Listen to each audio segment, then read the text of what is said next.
welcome back to my channel. Today marks the beginning of our 7-day field trip to Central Vietnam with my classmates. We're all third year English majors, and during this trip, we will be exploring some amazing destinations like Khánh Hòa, Gia Lai, and Da Nang. We'll not only learn more about Vietnamese culture, tourism, and real-life communication, but also have some chance to interview foreign travelers. It's going to be such a fun and memorable journey, so stay tuned and join us on this adventures.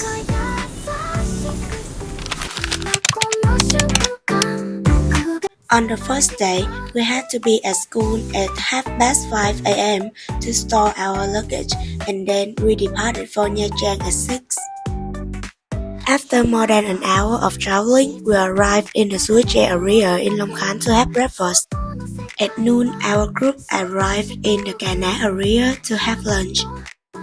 The food here was very diverse with lots of vegetable, meat and fish dishes, and I found it really delicious.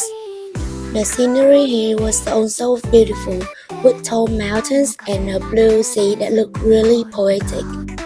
After the meal, we continued traveling, and after nearly 8 hours, we arrived in Nha Trang, the beautiful coastal city, to check in and rest. After taking a rest, we gathered at the beach in front of the hotel to play team building games.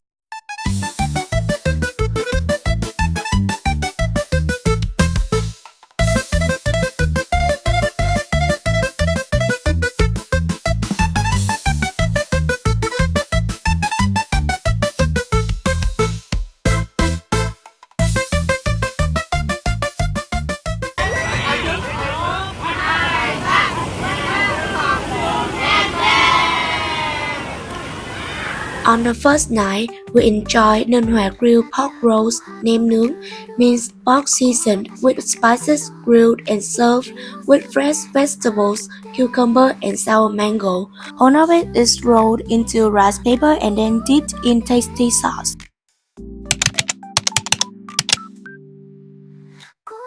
On the second day, after breakfast and checkout, we visited Hòn Chồng, admired mosaic-style paintings and large photos depicting culture, nature, and people, enjoyed traditional musical instruments of the Rackline ethnic group at the Nha Trang by Assembly Hall.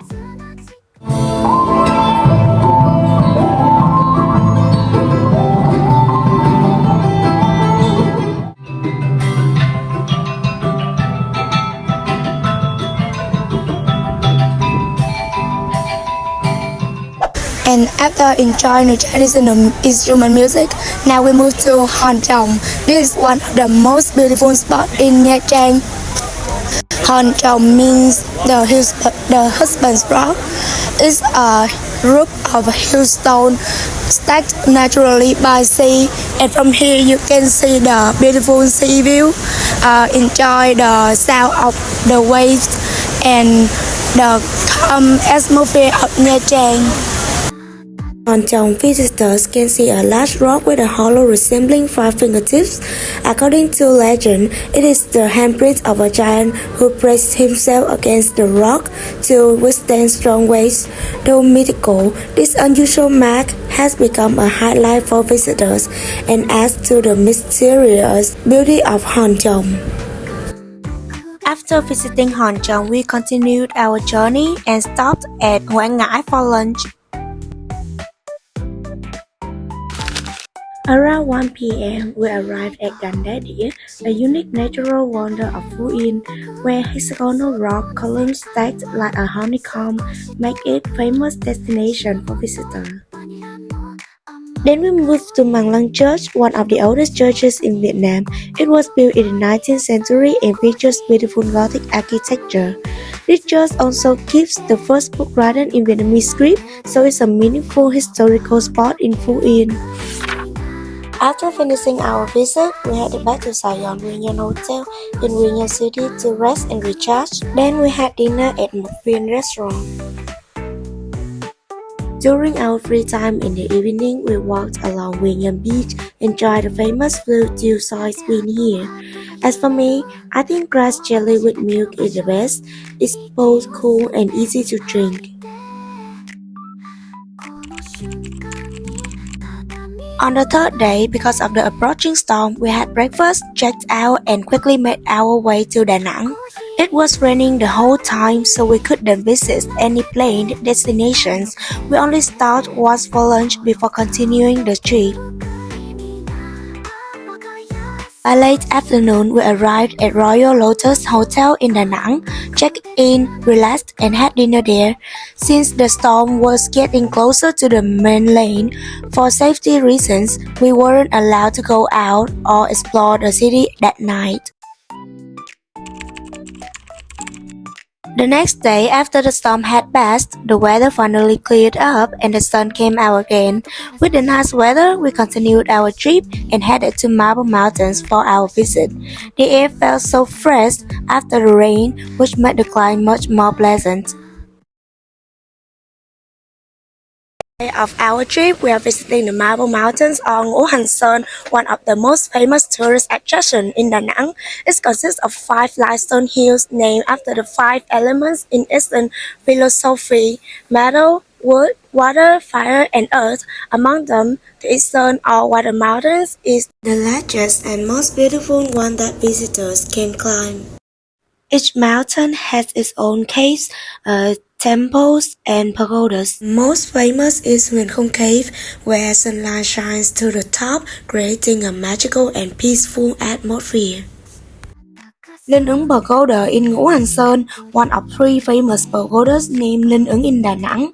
This pagoda was built during the reign of King Minh Mạng and has been a sacred pilgrimage site for local people for nearly 200 years. The pagoda is located between rocky mountains and green trees, creating a very peaceful space. The majestic Amitabha Buddha statue is the prominent highlight.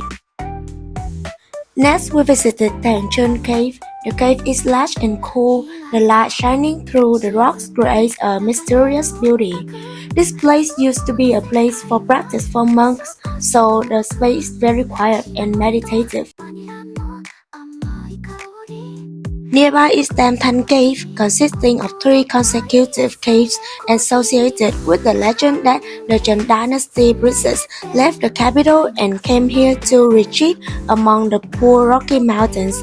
Inside the cave, there is also a reclining Buddha statue carved on the cliff, symbolizing peace and enlightenment, making the space even more sacred. After that, we moved up to the observatory, and from here, we could see the beautiful panorama of Da Nang. Next, we entered Huyền Không Cave, the most famous cave in Marble Mountains.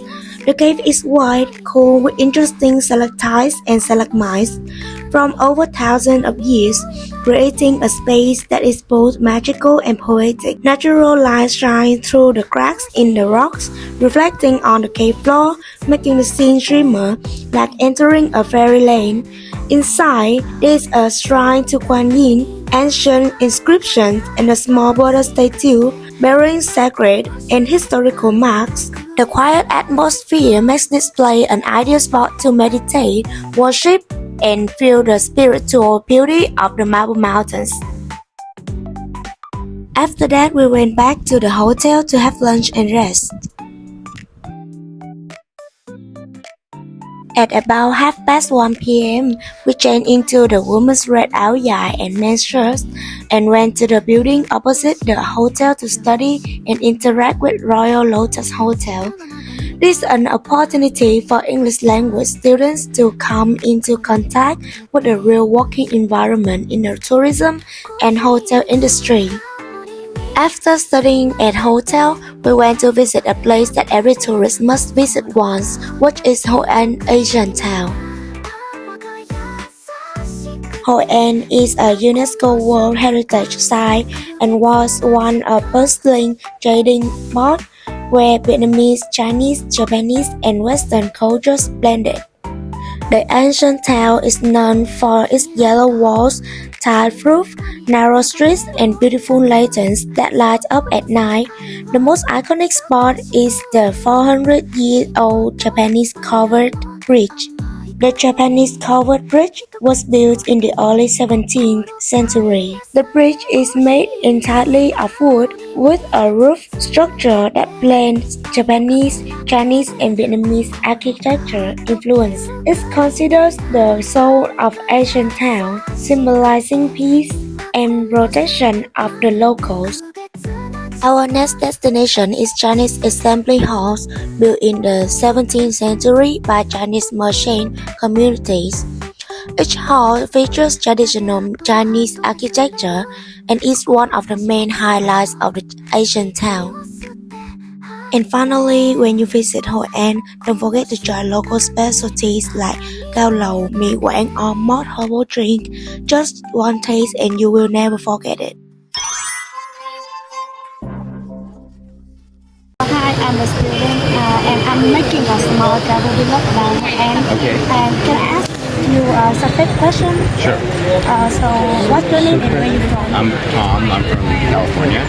Oh really? It is your first time in Hội An? Yes. So what made you decide to visit Hội An? Well, we wanted to come for the Lantern Festival for the full moon, but unfortunately with the flooding we didn't get to do that. Really? And what do you think about Hội An? Beautiful. I love it. Really? Have you tried any food in here? Oh yeah. Can you name? The banh mi. Yeah, of course. And then the local, the chicken,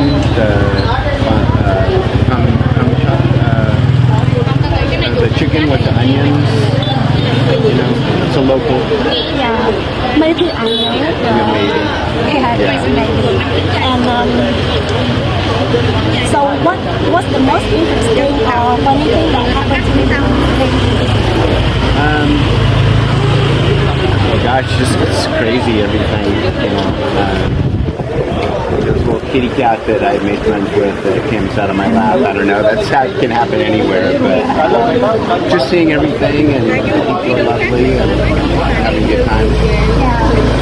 So thank you for joining my interview and wish you have a good day. All right, thank you. Thank you. All right, good luck with it. Bye-bye. After our tour of Hội An, we returned to the hotel for dinner. Later, my friends and I went to the Dragon Bridge to watch the spectacular fire and water show. Glowing brightly under the evening lights, the experience was truly impressive and left our group with many unforgettable memories.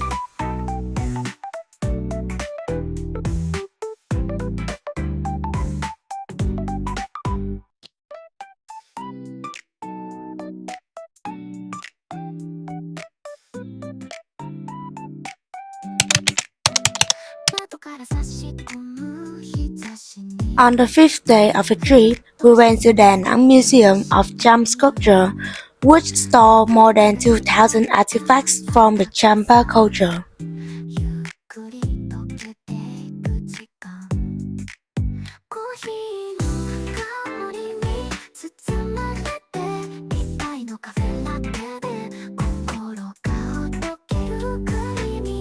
This is the Dragon pedestal, one of the important religious relics of Champa, exquisitely sculpted from sandstone. On the pedestal, there are divine images and decorative patterns, reflecting the unique beliefs and art from the ancient Champa people. This is a statue of human-bodied, elephant-headed deity representing Ganesha, the son of Shiva. The statue symbolizes wisdom, good fortune, and the ability to ward off misfortune fortune. Its unique form makes it not only a religious icon, but also a remarkable example of Cham artistic sculpture. You're seeing here is a Cham pedestal featuring the mother's breast, motif a distinctive symbol of fertility in Cham art. The rounded protrusion around the base represents ideas of nourishment, growth, and fertility. Because of that, this piece isn't just decorative stonework, it reflects the beliefs and cultural spirit of the ancient Cham people. This is a mission stone steel cave from sandstone. The ancient inscription record some stories and beliefs, showcasing their refined carving skill. After finishing our sightseeing, we said goodbye to Da Nang, had lunch, and then returned to the hotel to rest and enjoy dinner.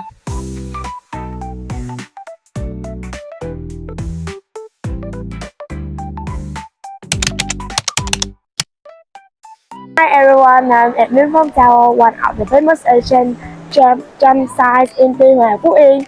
The air here is so fresh and peaceful, and from the top you can see the whole city and the beautiful blue sea. This is Ngân Tower, a new symbol of Phú Yên.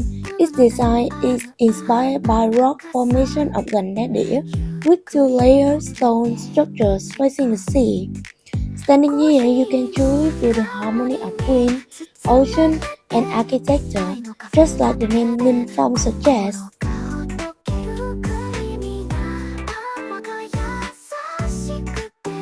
After lunch, we headed out to visit the Ponagar Cham Towers.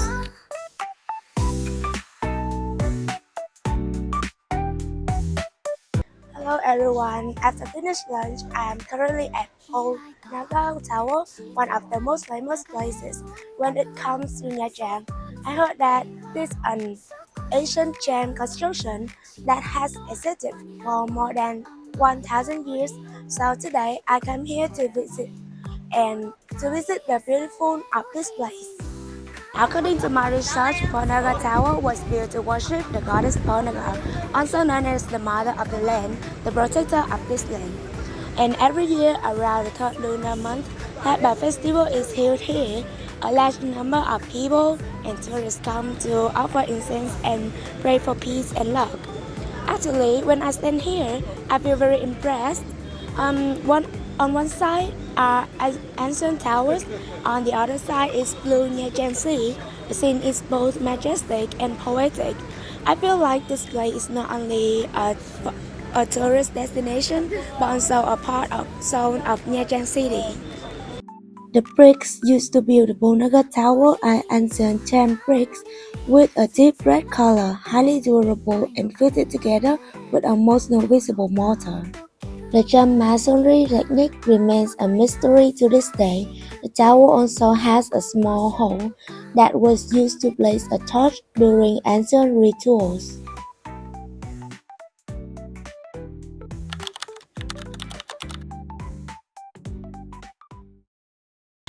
Hi everyone, right now we're at the Institute of Oceanography in Nha Trang, one of the oldest and most important marine research centers in Vietnam. It was established in 1922 and today it houses tens of thousands of marine specimens collected from all around the country. Here you can see all kinds of sea creatures from colorful fish and corals to sea turtles and even a huge whale skeleton. This place is not only a popular tourist attraction, but also an educational center that raises awareness about marine life and environmental protection. It honestly feels like walking into a mini ocean world.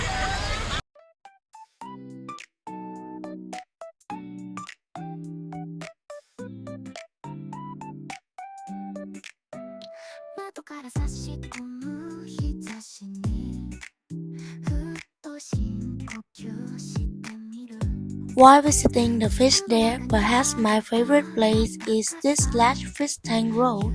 It looks so romantic.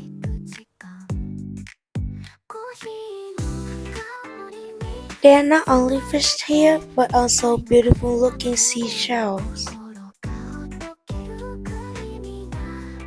Finishing our visit to the Oceanography Institute also marked the end of our trip.